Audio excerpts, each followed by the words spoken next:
Good afternoon, everybody. Welcome to Effective Resume Thursday. Today is November 17th, 2022. Please note this event is being recorded. It's currently live on Facebook. The recording will be on the Career DFW Facebook page and the Career USA YouTube channel for others to view in the future. By participating in this event, you give consent for your name and picture to appear. Please note that any comments you put in the Zoom chat window will not appear in the Zoom recording. For those people on Zoom, if you have any questions throughout the presentation, please just put them into the chat box. For those watching on Facebook, if you have any questions, put them into the comment field. Also, for those on Zoom, if you'd like to connect with everybody else who's on the call, please put in your contact information. Tell us your name, tell us a couple target companies, give us your LinkedIn address, and connect with everybody. Remember, your resume, your LinkedIn profile, well, I'll tell you that in just a second. Okay, well, good afternoon, everybody. My name is Jeff Morse. Since 2008, 14 years ago today, I founded a website called careerdfw.org, a website to help those unemployed who were unemployed in the Dallas-Fort Worth area. In 2012, 10 years ago, last month, I started a website called careerusa.org to help those around the United States. I have written a book called What I've Learned About Your Job Search That You May Not Know. It is available on Amazon, or if you see me in person, I have copies with me. Since 2007, I've been facilitating and leading the North Dallas Plano Career Focus Group. The group's been around since the late 1990s. I took it over in 2007, and I'll tell you about our upcoming program tomorrow at the end of this session. And since 2017, I've been a member of the Practice Interview Team, also known as the PIC Crew. Remember, your resume, your LinkedIn profile will not get you a job. It will get you a phone call. How well you answer the questions on the phone call and the interview is what's going to get you a job. So practice your interviewing skills. Don't wait until you have an interview. Practice early, practice often, and be ready to go when you do get that next phone call. Well, today our speaker is Tony Beshara. He's going to talk about the top 10 big mistakes of resume writing. Tony owns, well, he'll tell you a little bit about himself when he gets started here. This is a pre-recorded session, so any questions you have, we will answer at the very, very end of this session. So let me start up the program. Pleasure, Jeff. Thank you so much for having me. It's always fun. And we really appreciate what you do for the community down here and right now all over the country. So I've been doing this since 1973. Our company has been around since 1952. I sit and place people every day, just like all the rest of the recruiters have. I've placed over 11,000 people in the time that I've been doing this. And one of the biggest issues that most job seekers have is concerning their resume. And I make this presentation. We'll go over this presentation. It isn't very long, and then we'll answer questions for as long as everybody would really like. And the top 10 big mistakes of resume writing. There we go. The first mistake is that people overestimate the value of a resume. People have a tendency to think that this resume is going to be this mystical, magical tool that's going to get me a job. A resume is not going to get you a job. Hopefully, it's going to get you in the door. I've known people to spend a week writing their resume. I wrote a whole book on how to write a resume. I've written 4, we can go over all of those later, but that a resume is not a magical, mystical tool. Now you got to have one because, well, we got to have one, but don't overestimate the value of the thing. Hopefully it's going to get you in the door. It isn't going to get you hired. All you want it to do is get you in the door. That's what you're trying to do, is have it get you an interview. You're selling a date, not marriage. And all you want the resume to do is do just that. So don't over-evaluate. Don't think that I've got to spend. I get people all the time that are asking me, well, if I did redo my resume and rewrite it and redo it, and I've tweaked it. I had one guy that sent me a resume the other day. He said, I've tweaked this 5 times. Nah, you know, he's not getting interviews because the market's tight. Has nothing to do with his resume. So don't overestimate the value of it. It's not going to get you a job. Hopefully, it's going to get you in the door. Keep in mind that the average resume doesn't even get read, it gets scanned for 10 seconds. What people scanning resumes look for are: who's this person worked for? How long did they work there? Do I understand what they do? And how successful were they at doing it? That's it. They scan it. I run ads all the time on LinkedIn. The other day, I got 189 resumes for one ad. 189. I was up till 10:30 one night and midnight the other one night looking at resumes. And if you think I'm sitting there reading every word of your resume, you're nuts. I'm not. I'm scanning it. I'm looking at, do I know the company? Do I understand what the person's done? How long were they there? Unfortunately, and we can discuss this if people want to, longevity sells. It's it's not fair because this job market and the world is a lot different than it was when I got in this business in 1973. The average company in the United States was 59 years old. Somebody take a guess. In the average in 2014, the average company in the United States was, guess how old? Somebody.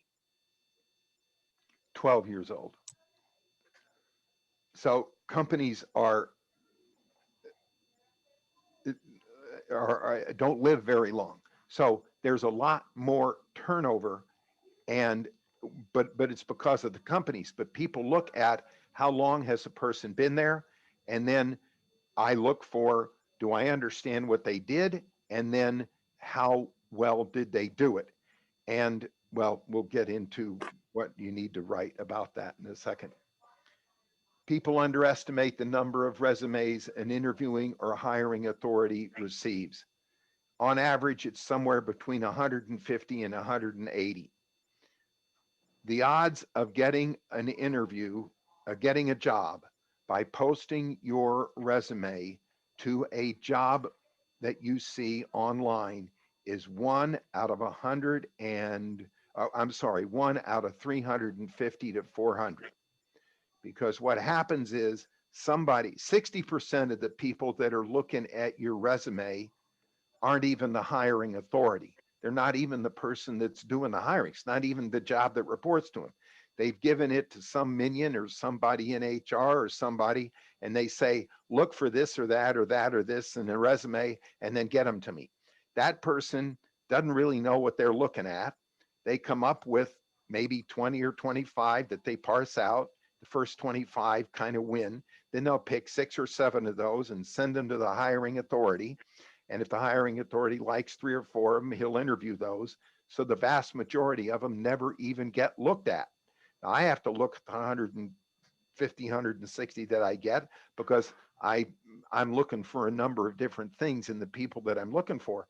But your hordes of resumes are coming at these people, and you got to realize that's what you're competing with. People overestimate the qualifications of the people screening and reading and passing their resume along.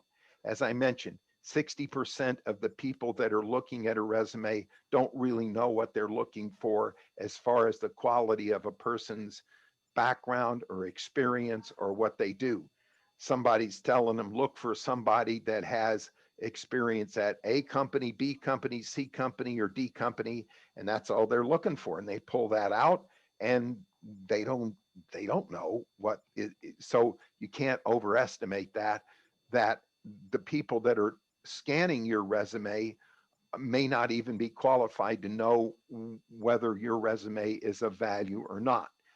There's nothing you can do about that. You just need to be aware that there's some challenges there and that the people scanning this thing, and I get candidates all the time. They say, man, my resume is perfect for that job. And I sent it off to those Yahoos, and they didn't even give me a call. They didn't even give me a chance to come in and interview. Yeah, I get it. You're lucky if they even looked at it. And if they did, the person that looked at it may not even know what they're looking at. You have to spell it out for them And keep in mind that the nice thing about computers these days is that you can customize your resume and you can hit them up with exactly what they say they need, even though you're using a job description. But you got to realize that the folks are looking at it may not be all that qualified to even know what they're looking at. Uh, People write the wrong content in their resume. Here's a resume I got this morning. Here's the title of this candidate: Organizational Transformation Managing Director. Oh yeah, I've got 4 job orders like that. What the hell is an organizational transformation managing director? Now, I called the lady. She's actually brilliant. She's really good, but she should change that title to something that everybody understands. Or what we decided to do was, in parentheses, she needs to describe exactly what that job is so that, as I say, a high school senior could understand it.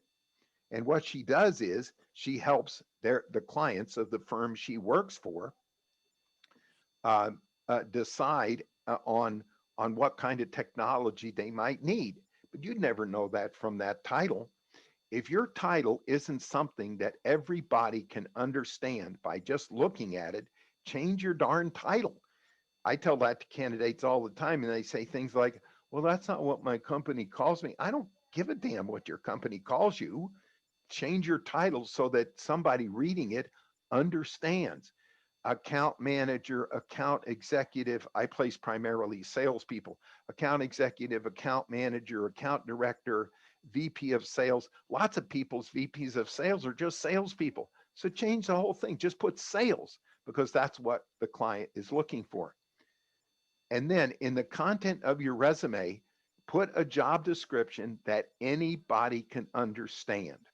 Now, you got to remember that stories sell and numbers tell. So I always recommend that you got to have your resume full of numbers and bold those numbers. People like numbers. Their eyes are drawn to numbers. And I know people say, well, if I'm not in sales, I don't have numbers. Figure out the numbers. If you saved your company money, what percentage did you save? How much did you increase their savings? Something to do with numbers. Your resume is being compared to a whole bunch of others.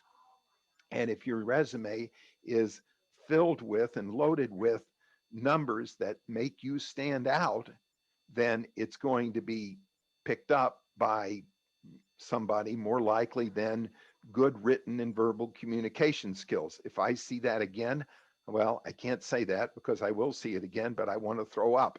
That's about the silliest damn thing in the whole world.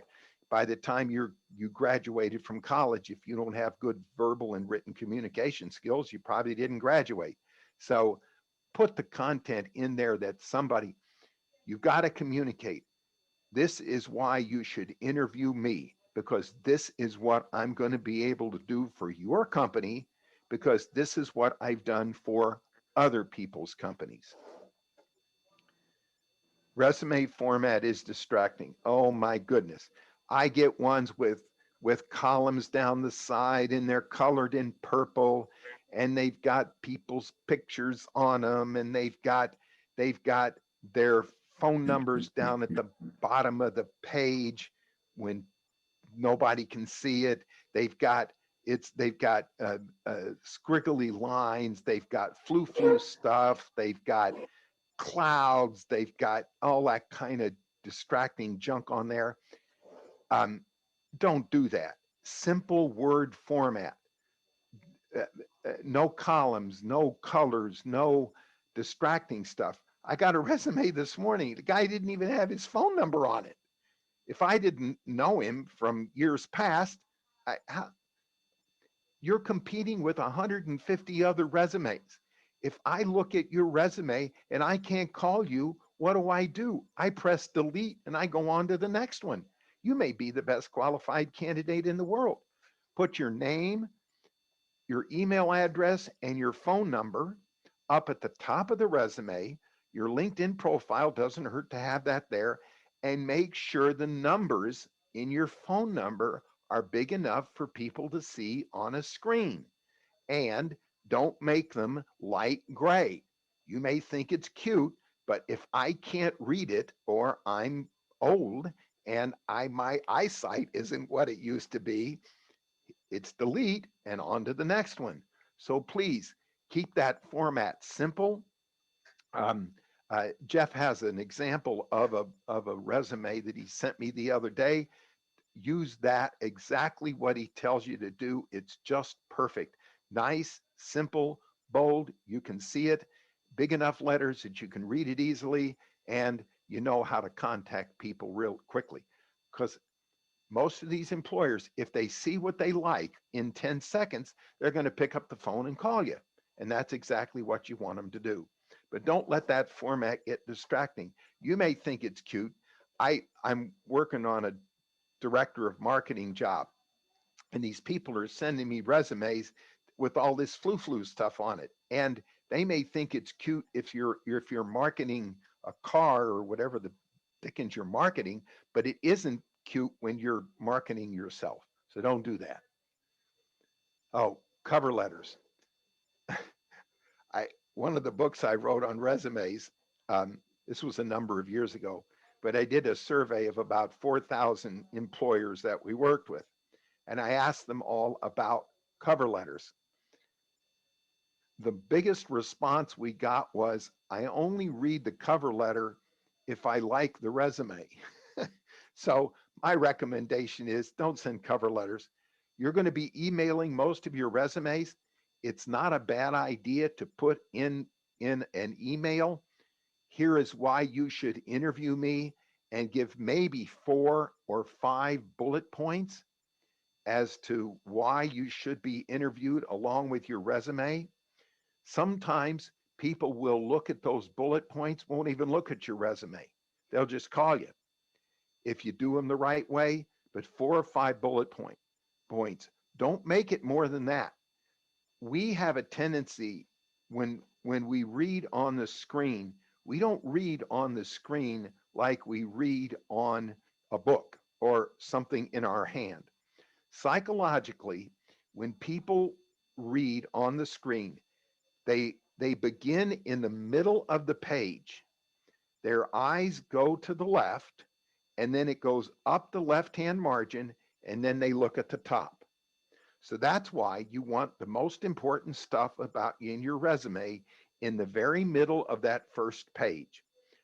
Objectives, summary, all of that, get rid of that crap. Nobody cares about your objective. They care about their objective.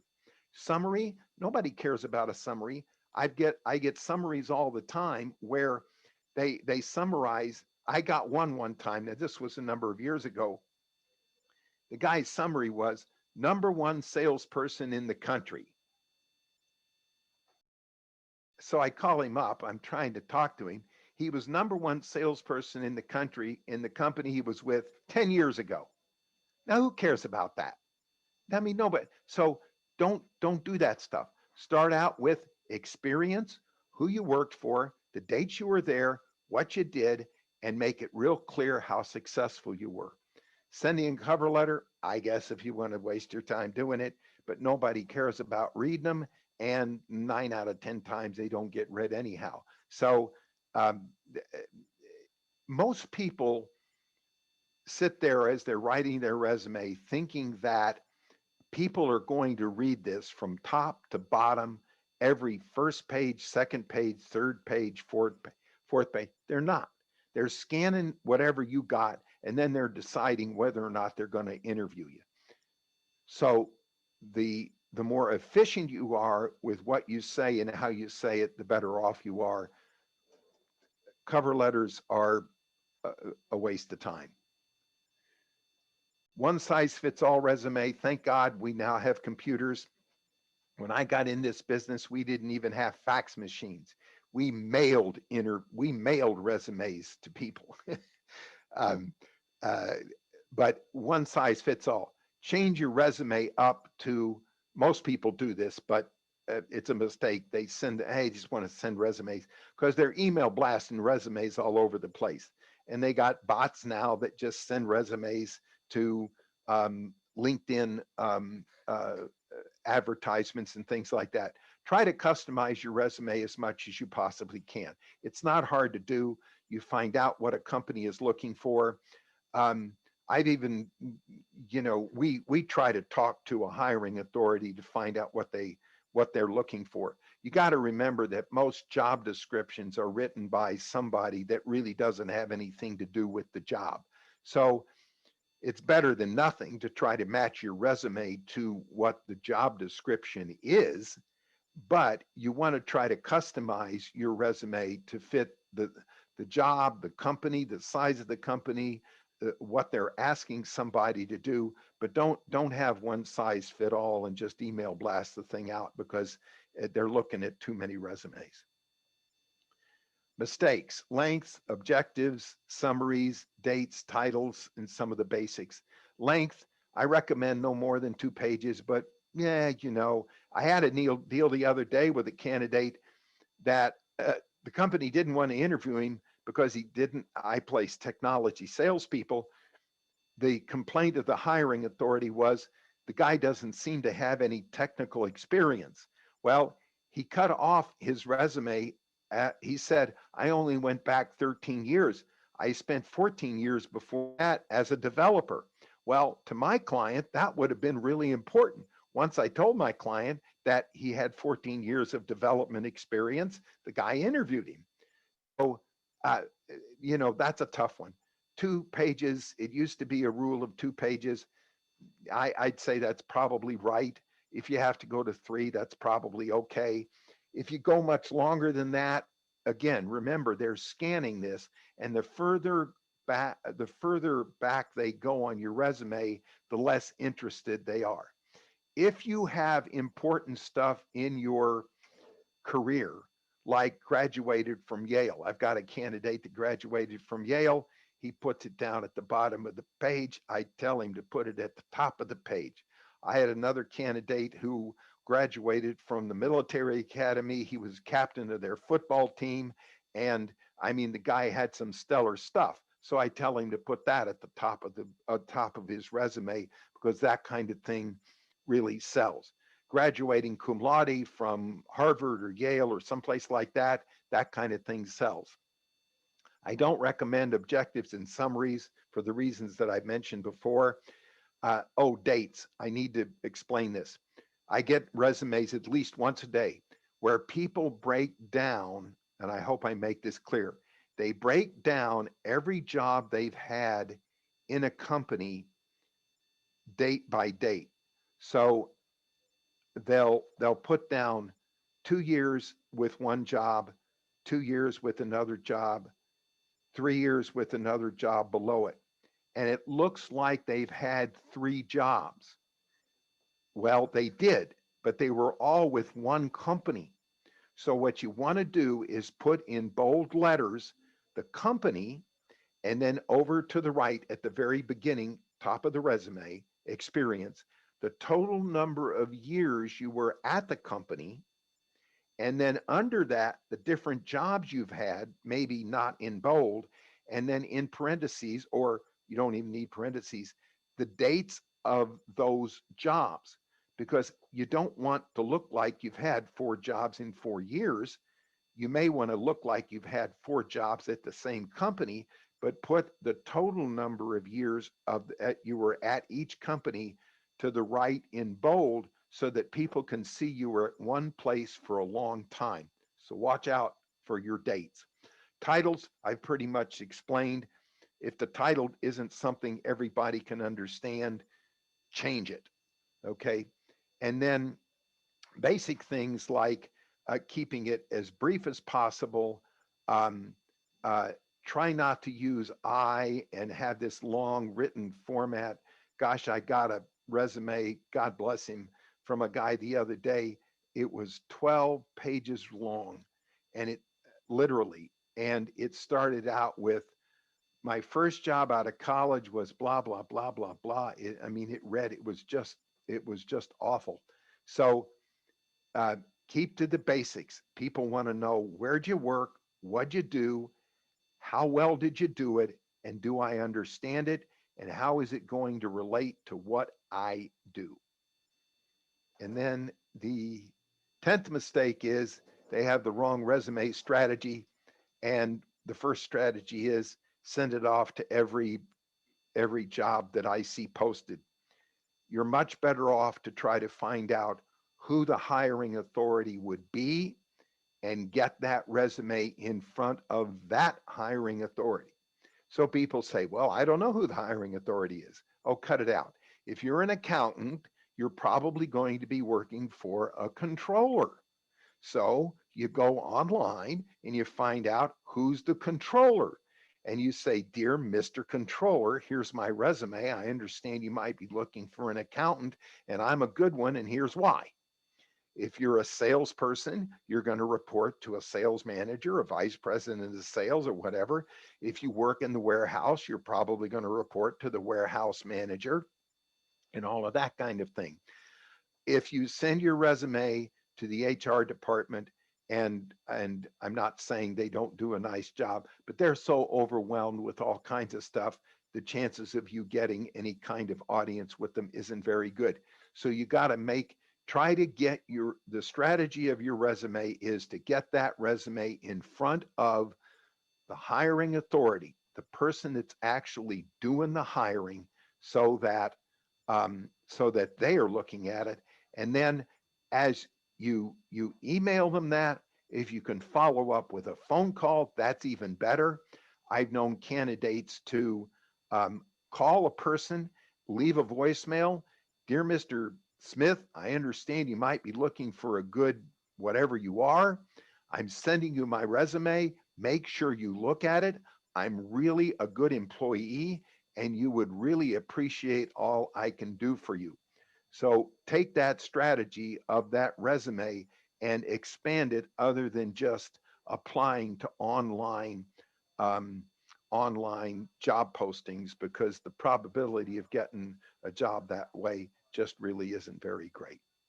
So those are the mistakes that the top 10 mistakes that people make. There are probably lots of others, but those are the top 10.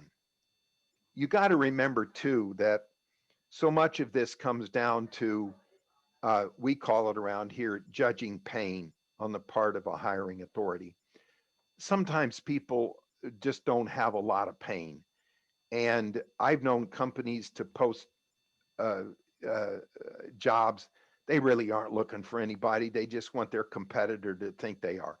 Uh, these things are so crazy that you can't control that, and you don't know that.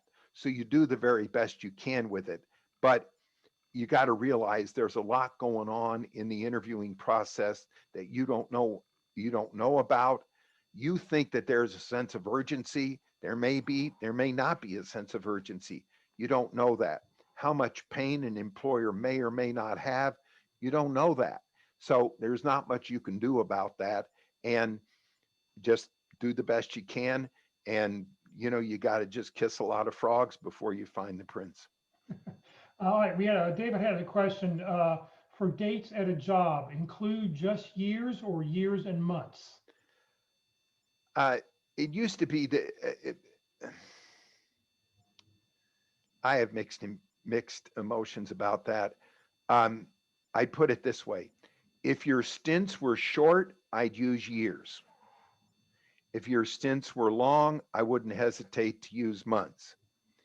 But uh, unfortunately, there is a bias against people that have had short stints, and I understand that.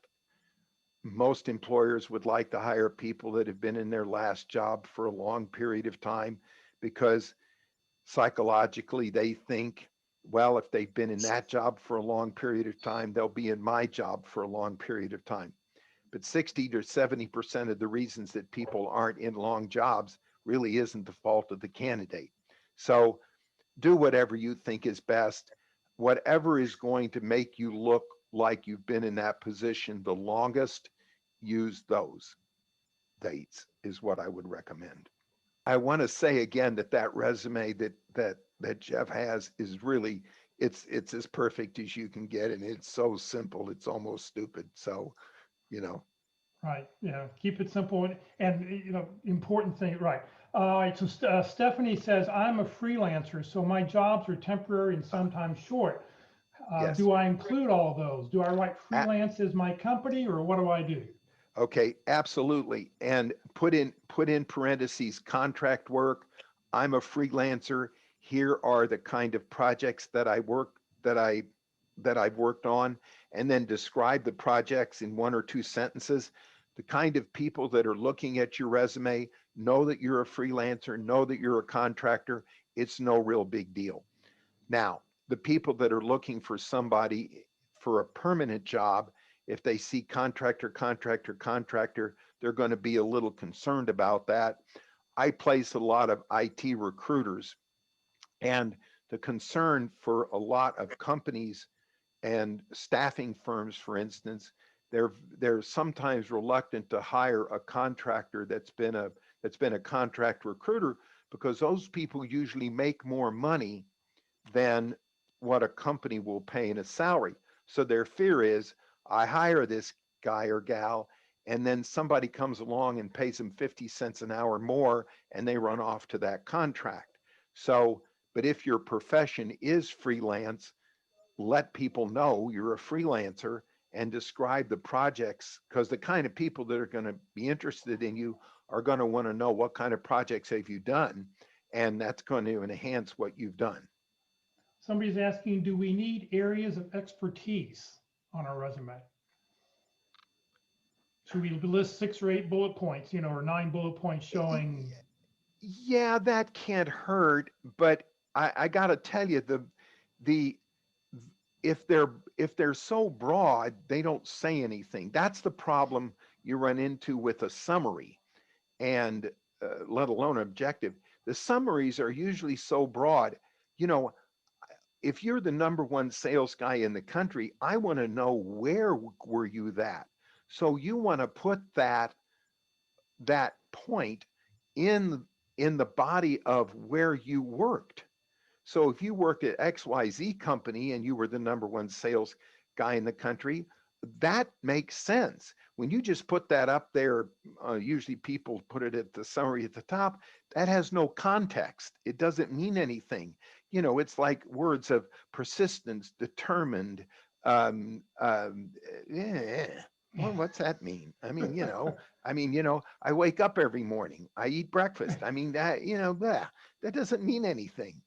uh, and so when you're going to put those kind of things, um, I don't think they do any good for you unless you put them in the context of the particular job that applies to that particular trait. Okay. So leading up, the next following up is, do I need a list of soft and hard skills? Should I have a section for soft and hard skills? Well, uh, you know, uh, soft skills like hard skills like um, I program in COBOL. Shows you how old I am, right? That okay, that's a hard skill. I got it. Um, um, uh, those kind of skills, yes. Soft skills like good communication skills, good written and verbal communications, empathetic. I don't know, whatever kind of soft skills you want to think of. Eh, you know, I don't know that gets you anywhere, um, because it doesn't say anything. All right. Okay. Next question. Somebody said, I've only worked abroad in France, so the Mhm. companies are going to be unknown here. Does it Yes. mean I have zero chance for my resume being read and catch attention? Oh, no, not at all. Just explain what the companies are and put in parentheses company in French in France and what the company did. And don't write your resume in French, but other than that, uh, just tell them what the companies did. That if you put, like I told this lady today, if she puts in parentheses what she did at that company and puts it in one sentence that anybody in the world like me could understand it, then you're all right. look, there's 1.7 million businesses in the United States. Nobody knows what those companies do. And I get this all the time. Jeff and I have talked about this before, but when you put down your company, you got to tell people what your company does. And if you work for a big company like an Oracle or a American Airlines, you got to tell people what you did at that company. So, on the one hand, if you work for a company that nobody ever heard of, put in parentheses or not even in parentheses, put in a sentence right after the company, a company that does placement and recruitment in Dallas, Texas, because they never heard of Babich and Associates. So that's not, that's not that big a deal. And if all the places you've worked for have been in France, I would try to go on Google or go, not only on Google, but maybe on LinkedIn and try to find all the French companies that might have offices in your part of the world, because we do business with some French companies, and culture of the the culture at a French company is quite different than it is an American culture, and it's true with most foreign companies. And so, if you understand that culture, if you're an American, or I guess even if you're not, but if you understand that culture, that's going to mean a whole lot more to them than you might think it would. Are most resumes read online? And Yeah, oh, absolutely. how many resumes do you print out and make a hard copy of? Um, one out of, oh hell, I don't even know. If I see a resume I like, I call the person right away and I schedule an appointment. Okay. So, I used to keep a stack of about 100 of them here. And then when they got too big, I'd throw away the bottom half and keep the top half, and then I'd do it again. And that's what everybody else does too. So there, 99.99% of all of your resumes are going to be, and I have in my online program is the jobsearchsolution.com. It's a 60-hour program of how to find a job. It's got everything you can possibly imagine in it. And I go over in there what your resume needs to look like, because it's going to get read online. Just remember how I mentioned earlier how people read stuff online. They don't read it like they read something when they have it in their hand. Now, if they like what they see, they may very well print it out and make an appointment with you. And then when you come in, and by the way, always take 2 or 3 copies of your resume with you when you go on an interview. Right. I know that sounds like elementary stuff, but I had a candidate the other day that got into an interview, and there were 2 other people in the interview. He thought he was only going to be talking to one person, and he got in there and there were 2 others, and he did not have any copies of his resume with him. So they printed him out, they brought him in, but he looked like a doofus when he did that. You just take your resume with you. Come on. Should we include hyperlinks in our resume, or just make like the LinkedIn thing should be a plain, take off the hyperlink? Yeah, hyperlinks can kind of screw things up and get your resume. Um, I've gotten them to where they've so many of them, they were a mess on the thing. And now if the hyperlink doesn't work, I get pissed and I want to move on to the next one. And it's not pissed, I get irritated. And so I don't recommend that. Look, if they're interested, 9 out of 10 times they're going to go to your LinkedIn profile anyhow. Oh, that's another thing that I didn't. When I wrote this 10 mistakes, I need to add an 11th mistake. Make sure your resume and your LinkedIn profile coincide with each other. I got to tell you that we've got 22 recruiters in our company, and at least 2 or 3 times a week, we get a candidate that gets eliminated from even being interviewed because his LinkedIn profile and his resume don't match. Come on. I mean, come on. Now, that doesn't mean you don't expect us to be, if we're modifying our resume every time that we apply for a job. You're talking more that our resume is going to have like 8 or 10 pages of information. Just make sure that whatever we talk about on our resume is in the LinkedIn profile. Yeah, or what's worse is there's a job on LinkedIn profile that you don't have written on your resume, or you've got three jobs on your resume that you don't have on your LinkedIn profile, or you have on your resume that you graduated from Texas A&M University, and on your LinkedIn profile you have attended 3 years at Texas A&M University. Uh, I know you think, why would somebody do that? I don't know.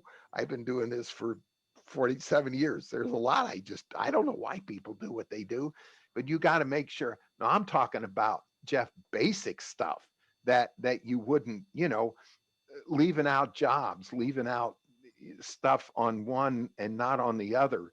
And when people see that, look, they're already looking for reasons of not to interview you, right? I mean, how are they going to interview 150 people anyhow? So they're already looking for reasons not to eliminate. I had a candidate the other day whose whose identity was stolen. And when his identity was stolen, he he made his LinkedIn profile that was the first identity so stupid and plain that it was awful. He then created another LinkedIn profile with his name was Ned, and then he went by Ned, and then he changed his LinkedIn profile to Edward. Well, if you go to Edward and his last name, you get this beautiful LinkedIn profile. But because on his resume and in the interviewing process, he said his name was Ned, my client looks up Ned and she sees this LinkedIn profile that's god awful. Well, so she writes me, what's with his LinkedIn profile? And so I had to find out what happened. So you just never know what, what people are going to see or do. So you got to have everything before you get to that point as perfect as you possibly can. Well, that's what leads to the next question here. What's the maximum number of years of work experience one should list on a resume? 5, 10, 15, 20? I mean, Oh, my opinion of that's been pretty practical. They're going to find out. The reason people recommend that is they're going to say, well, they're going to know how old I am. They're going to know how old you are when you walk in the door. I mean, I mean, um, most authorities say go back 15 years. If the experience is applicable, maybe 20. I'm not real big on it one way or the other. I don't, I don't know that I have to go back and say that I graduated from high school in 1965 or something like that, and then give a explanation before that. I think what's most important is that you communicate the experience that's applicable to the job that you're applying to. And then after, most companies or most people that are reading resumes know that most people go back about 15, maybe 20 years, I think, and what we talk about in the other resume class when Carol's teaching it, she talks about that after you've listed maybe 10 or 15 years, that if it's something relevant and it's something that you may talk about in an interview, you should that, have a section called prior work experience. And yeah, all you have to do is list the company names. You don't even that, have to list what exactly you did. You don't have to have any bullet points, but you just show that you've worked at other companies so that if you were to bring up a star story during an interview, that would then quantify, it'd be like, oh, okay, you did this at this company here. yeah. That's a real good point. And I've had candidates where at the bottom of their resume, the second page, they list the companies they worked for before, but they don't list much of what they do because it's not that applicable to the job we're applying for. And so that's probably pretty good, Right. you know. Okay, I've been a hybrid in my last two jobs. For example, I was an HR/accounts payable person. How should I title HR/accounts payable. that?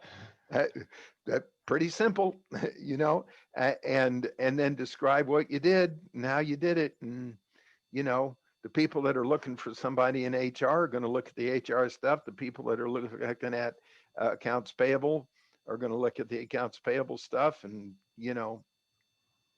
because they're going to find that out anyhow. Right. Okay, I think I know the answer to this next question, but I'll go ahead and ask it to you anyway. Is it fine to use mild colors to highlight job titles? I guess if you like it, but I'm not big on that. I'm big on bold and black and light and not bold and black, but you know, it isn't going to make any bit of difference. That's the problem. Okay. And the reason that I mentioned about colors before, sometimes colors come across as a screen. I got a resume the other day where the candidate's phone number was in light gray. And I had to strain and lay up to look and see. And the numbers were so small, I couldn't tell whether it was a 5 or a 6. Now, come on. Make it easy. Would you recommend keeping your LinkedIn profile robust and your resume simple and specific to the job applying to? Yes, I'll tell you that right now, Courtney. Yeah, Yes. yes. Tip number 11 was what? I forget what tip number 11 was. Oh, tip number 11 is make sure your resume and your LinkedIn profile coincide. Okay, we're sort of good. Just one of the things I talk about, and that I mention in the other classes we do with Carol on Thursdays, is that you should probably have like a master resume. Think about this. Put together everything you've done since high school. Make a big resume with 8 or 10 bullet points each one, all the dates, addresses, who you report it to. And then when you see a job description, go and eliminate everything that doesn't directly relate to that job description. Because I think the most important thing Tony said is your resume doesn't get you a job. Your resume gets you a phone call. And if Tony sees your resume and goes, oh, I want to talk to this person, what's he going to do? He's going to immediately pick up the phone and call you. So that's, I think, the key you have to remember with resumes is that it's a fishing hook, Yeah, and you never know why. I pulled out a resume of a guy the other day. He said, you're the only recruiter that called me, and I sent it to 50 of them. I said, well, I like your longevity. He had 10 years at a place that's very hard to work for. Now, had I not been here for the number of years I have, I wouldn't have known that that's a hard place to work for. But I liked that he had been there for 10 years. And the whole reason that I called him was when I go to present this guy, I can say, look, he spent 10 years at a hellhole. And if he could survive 10 years at a hellhole, he can survive any place. Well, so they look for different things to people buy for different all kinds of crazy reasons. And I had a candidate the other day where she worked at the same place twice. She was hired back. That is a high compliment. Most people don't get hired back at a company unless they were a good employee, because if they weren't a good employee, they're not going to get hired back. And she worked at the same place twice. Well, that sells. I can sell that to somebody. So you're never really sure what that person on the other end who's ever looking at this is gonna be interested in. And that's why sometimes I've heard a good question when you get that phone call from Tony and he goes, and he's asking you about what you've done. I would go and ask Tony, so Tony, what was it about my resume that made you call me? Yeah, exactly. And I will tell candidates when I call them, here's why I called you on your resume. Can you tell me a little more about this? Because I'm trying to get to what you do. There's a firm here in town that has a number of different divisions. And I got a resume the other day from a candidate that said he was a salesperson there, but he never really said what he sold. So I called him up and I said, I'm familiar with your company. What did you sell there? Well, he happened to sell something that I need. So, man, I brought the guy in. Well, if I hadn't known the company, unfortunately, so you got to be real specific. You just don't know who's going to buy and why they're going to buy. All right, that's Tony's presentation. I hope you all found some good knowledge out of it. I think, Tony's been looking at resumes for 40 plus years and he can do it. There were a couple questions that came in the chat window. Let's see, the first one I saw was, should we use bullets under multiple roles for the same company or just title and time frame? Yes, I would use bullet points. You want to list successes, what you've done, because just listing a job title doesn't make me go, oh, this is why I should hire you, because I need somebody who can do the same thing at my company. Yeah, I need to hire a project manager, but I need to find a project manager who has done this result and this result, because I know that if they did it for that company, they can do it for my company. So yes, you want to list a few bullet points underneath each of those sub jobs. Now, if you're listing it when you under the prior relevant experience, and instead of prior work experience, I like prior relevant experience better. If you list it under that section, you just need the job title and the company and the job title, and that's it. If you want to list one bullet point for the job, that would be okay. You don't need to list any dates. Second question I saw was thoughts on letter of recommendation being included with a resume or submission. Any weight or no? Don't waste your time. Nobody's going to read them. To get them to read a cover letter is less than a 50-50 chance. Are they going to read letters of recommendation? Probably not. You want to make sure that your letter of recommendations are all on your LinkedIn profile, because they may glance when they look at your LinkedIn profile, they may glance and read those. If you're not sure how to do that, send an email to the person who wrote that letter of recommendation and say, I really appreciate the letter of recommendation you wrote me, or I appreciate the review that, you wrote this review for me, 2 years ago. And in the review, you said, and lay out the paragraph, would you put that into a LinkedIn recommendation for me? If you write out the paragraph for the person that you want them, and then all they have to do is cut and paste and just say, please feel free to modify this, but this is what you put down in my last review, or this is what you put in the letter of recommendation. Please feel free to go ahead and put that in my LinkedIn profile. I'd really appreciate it. That's how you'd want to handle that. Anybody else, any other questions? If you have a question, you're welcome to unmute your mic and ask away. Questions? All right, I did. Yeah, actually, I'm sorry. Go ahead.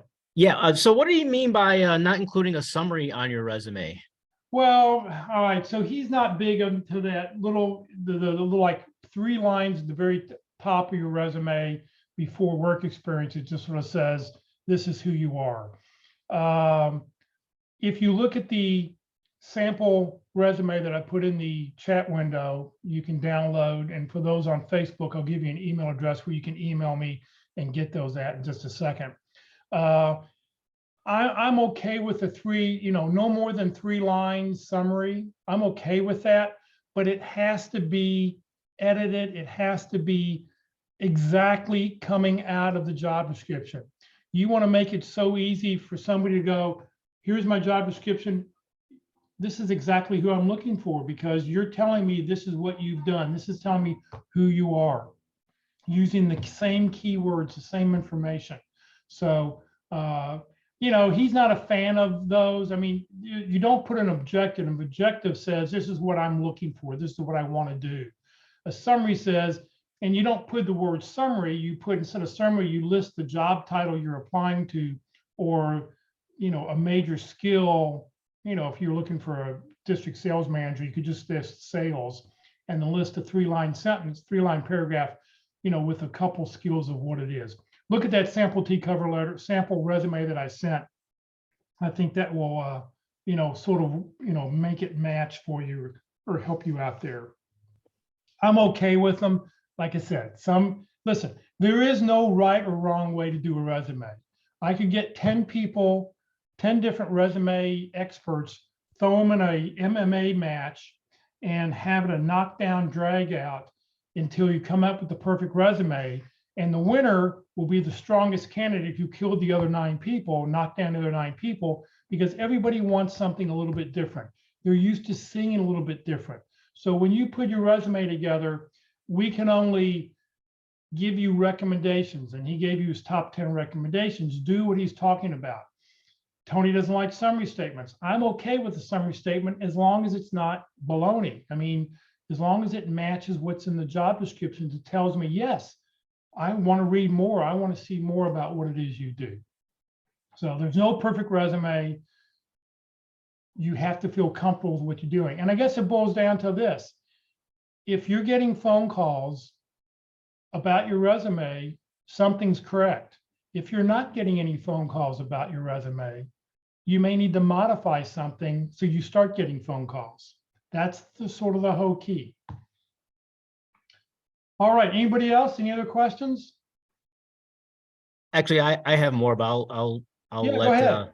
yeah. So what do you mean by read resume online? I mean, Well, what do you mean? What he's meaning there is that people don't print out resumes anymore. They just, if you email a resume into somebody, they're looking at the online system or they're looking at the okay, resume that you submitted.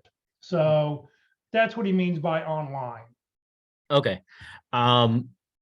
So couple of other questions, but again, I'll shut Go up if ahead. someone else. Okay.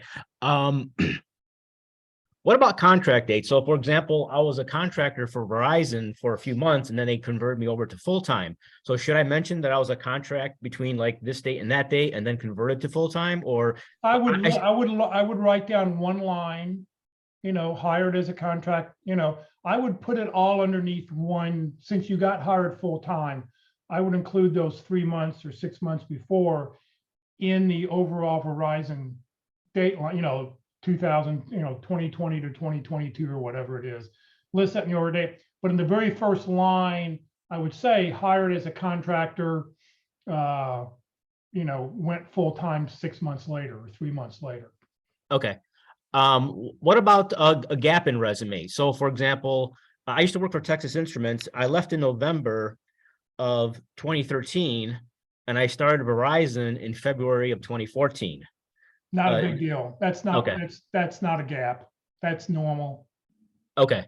I mean, I But think if you're, how big of a gap is too big of a gap, out of curiosity? well, I think before COVID, it used to be, 6 to 9 months would be too long because, the old rule of thumb was, for every $10,000 you make in salary, you may be unemployed for that length of time. So if you made $100,000, you could be out of work for 10 months to find that next job. So I don't think that that is, pre-COVID. Post-COVID, or, once COVID hit, I think all the rules changed. And, if people have been out for a year or two, I don't think it's a big deal. I think, if we come with an upcoming recession here shortly and, companies stop hiring and everything, I don't think it's not as abnormal anymore. 6 months, 9 months, even a year, I think probably isn't a big deal. Now, if you were going, last job I had was in 2020 and now it's going to be 2023. Yeah, you're going to have to come up with some reason. You're going to have some explanation of what you've been doing the last 2 years. Yeah. More and more people have been laid off. More and more people are used to it. It used to be in the old days when you got laid off, people didn't want to be with you because, you had that layoff virus and I didn't want to catch it. Nowadays, most everybody's been laid off. They've gone through this and they're just looking for somebody who can solve their problems. You're a problem solver. I need to find somebody who can do X, Y, Z. Show me that you can do it. Anything else? Well, I was going to ask if, from my understanding, you at some point you will sit down and review someone's resume and give pointers. If you want to send your resume to me, I mean, our next session that we do in 2 weeks, we usually take 1 or 2 resumes and we'll be glad to pop them up online and let people, we'll review it online if you'd like to do that. If you want me to look at it beforehand, and not in public, I'll give you a quick once over once I see it. But I ask that you take a look at the template that I put in the chat window and please, not replicate that format, but get it close, because what I'm going to do is I'm going to say my comments are going to be 2 things. One, make it look like the sample resume I sent out. And number 2, every one of your bullet points needs to have a result. It needs to have a so what. When you read the bullet point, say so what, And if there's no result, you need to edit that bullet point to give me a result. I don't want to read I don't want to read a resume that looks like a job description. I need to read a resume that shows me what you can do for me at my company, because I need somebody who can do X, Y, Z.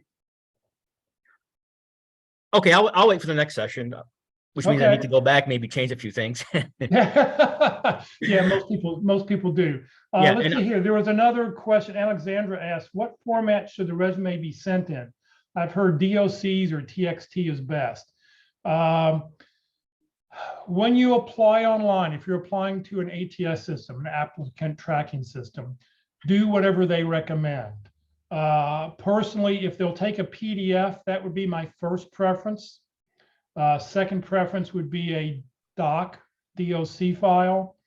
The reason you may want to save your resume as a TXT file, which is a text file, is because that will strip out all the formatting that's in a Microsoft Word document.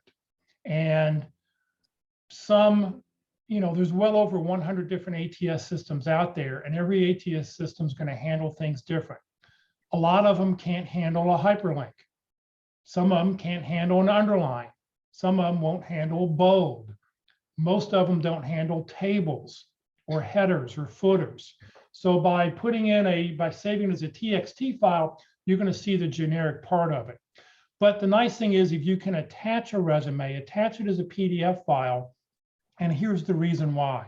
And if you're sending a resume directly to a hiring manager, if you have a name, or somebody that you can, email personally and send that in, send it as a PDF file. The reason being is that everybody has a different kind of printer. I did an experiment with my North Dallas group several years ago. I had everybody send me their resume, and I popped them up on the screen so we could all look at it one Friday. And the only 3 resumes that looked exactly like the candidates wanted were the 3 people who sent them as a PDF file, because my printer, my computer is going to change the tabs on your thing. My printer is going to be different than your printer. And because of that, the formatting and your right tabs, your line returns, you may have one line on page 1 that's now on page 2 because of the way things have moved, will move things around. So if possible, I prefer a PDF file if I'm sending it directly to a person. If you can send a PDF file into a ATS system, it'll take it, great, but you also have to remember, you have to check every field and make sure that the information got pulled over. Like I heard once that somebody had John Smith MBA, and the ATS system pulled MBA as their last name. So John was their first name. They were John MBA in the system. Well, you need to go fix that. So just be careful. And actually, can I add something to that? Yes. Now, I agree with you 100% as far as PDF is best. But years ago, when I was transitioning from Texas Instruments to Verizon, someone told me to not use PDF. And what they said was, because sometimes the recruiter will format the resumes in a certain way for the hiring manager. So the hiring manager doesn't want to see 100 different formats. So the recruiter will go through, make some quick edits and say, this way, all the resumes look similar. So if you send a PDF, most likely the recruiter is not going to take the time to convert it to Word and then edit it. They're just going to simply ignore it. Well, I don't know. I think nowadays what'll happen is if a recruiter wants to modify it, they'll call you up and say, can you send me a Word document? If they like your resume, they're going to call you up because they want to find 5 or 10 good candidates to send to the hiring manager to make them look good. So, if you're a decent candidate, I don't think they're going to pop you out because, but hopefully your resume is in a standard format that looks presentable. I guess that's the key. Now, if you're dealing with a recruiting firm like Babich, they want a Word document. I mean, they'll take a PDF originally, but Babich got me my last job several years ago. And when they did that, he wanted my resume so he could strip off my header information or my name, address, phone number, because Babich was presenting me to the client under their banner. If they were interested, they would then provide that contact information. Yeah. So recruiting firms, if you're dealing with a recruiter, is a good chance, a outside retained, outside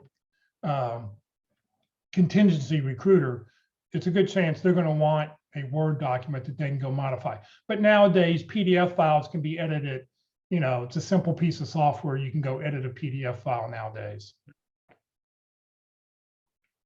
Anything else anybody has? All right. If you have not downloaded the sample resume or the T cover letter, you can send me a resume, send me an email to resume@careerdfw.org. If you were not able to download it, I'll be glad to do it. Just let me know what documents you're looking for. You're looking for the resume documents. I will be glad to send that to you. So resume@careerdfw.org. Career DFW and Career USA, we're putting on training 4 days a week. Please join us. Like I said, today is our 14th birthday anniversary, or our 14th birthday today. Tomorrow morning at the North Dallas Plano Career Focus Group at 9:30 in the morning, I'm going to be presenting Career DFW Turns 14.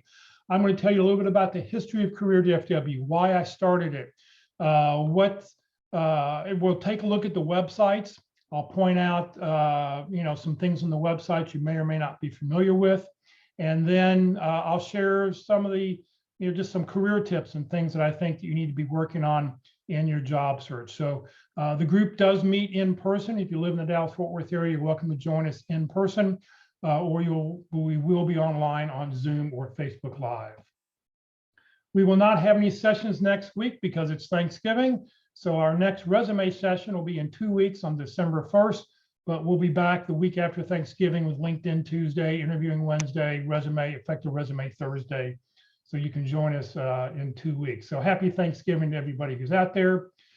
This session has been recorded. It will be on the Career DFW Facebook page and the Career USA YouTube channel. You'll be able to go back and watch any at your convenience. On the YouTube channel, we have well over 400 videos there. Click on playlist where you see that green arrow. That way you only have 7 different lists to look for. And then down below, find effective resumes.